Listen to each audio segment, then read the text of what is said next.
ያው እንግዲህ ላይ ያለው ዲሹ አሬ በጣም ከፍታ ላይ ነው ያለው። በጣም ከፍታ ላይ ነው ያለው። ላይ ነው ያለው እንግዲህ እውነት አይደፈርም። ሳህኑ ግን ላይ እንዳለ እርግጠኛ ናችሁ? አዎ ቤቱ ሲሰራ ነው የሰቀሉት እኮ በእናትህ ዲሹ እኮ አሞራ ወስዶት እንደው አልወሰደው ማታ እየሰራ ነበር። ዲሽ እንዴት ነው አሞራ የሚወስደው? ምክንያቱ ይሄ ነው ወይ ያለው እኔ እኮ ልብ አለኝ እና አልደፍርም ድፍረት ነው እኮ ትንሽ ይሄ ምን አለው ወጥተህ ስራለን መሰላል አይደል? እንወረውራለን በቃ እንወረውራለን። አረ ከፈጣሪ ጋር እንዳልከኝ በእናታችሁ በጣም ከፍ ባለ ነገር እናንተ እኮ ቁጣ እኮ ነው። እዚህ ላይ ወሩራችሁት እንዴት? ቤቱ ሲሰራ ነው የተሰቀለው አንድ ላይ ሲሰራ እኮ እንደዚህ እኮ ነው።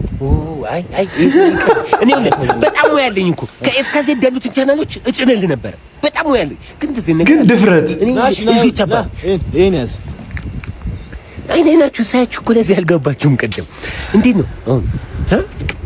ኧረ በስንት ብር ነው? 200 ብር ነው የሰጡህ? ሁለት ደቂቃ። ኧረ ወሰነ። ሁለት ደቂቃ እንዴት ልትወጣ ነው? እንደታስ እንዴት ምን ልትወጣ ነው?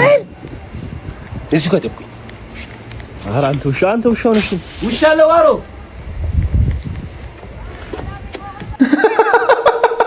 የተከረበ ምን ልታረግ ነው? አንዳንድ ሰው እኮ በቃ ብር ስጡት እንጂ የፈለጋችሁትን ነገር ያደርግላችኋል።